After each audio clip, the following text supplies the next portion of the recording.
Hello and welcome to the video. I'm Adrian, and in this we're going to learn how to get better photos in just 5 minutes. It doesn't matter if you're using a smartphone or if you're using a DSLR, a mirrorless. These principles apply to all cameras, so it doesn't matter what you're using, these should help you improve your photography. The first principle applies especially to smartphones, however, and that is to make sure that you have enough light for your shot. So, you want to ensure that you're getting enough light for the sensor in your camera. This applies particularly to smartphones because they use a much smaller sensor than a DSLR or a mirrorless camera, so getting enough light is going to be key to making sure you get better photos. So make use of the sun, make use of flash, make use of any lights you have available, make use of windows, for example, if you're inside. Getting enough light is key to making sure you get the best shots.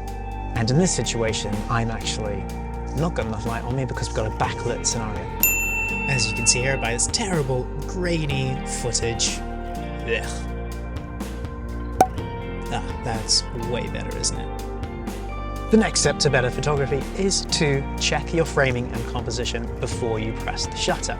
So, for example, if you have a person in your frame, make sure you don't have anything coming out of their head like that. And if you're taking a photo of a body of water, like a lake, that you are keeping your horizon level so that it doesn't look like the water is flowing downwards. Keep it nice and level. There you go.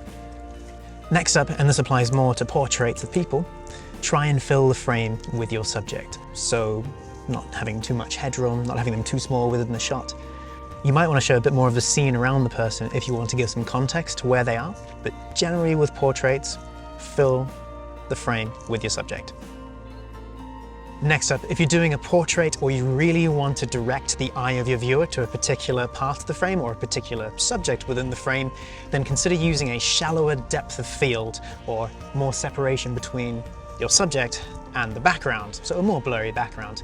To do this, you can use portrait mode on your smartphone, or you can use a fast prime on your DSLR or mirrorless. Make sure you get nice and close to your subject and the background is a bit further away than usual, and you'll get that nice blurry background, that lovely bokeh behind your subject.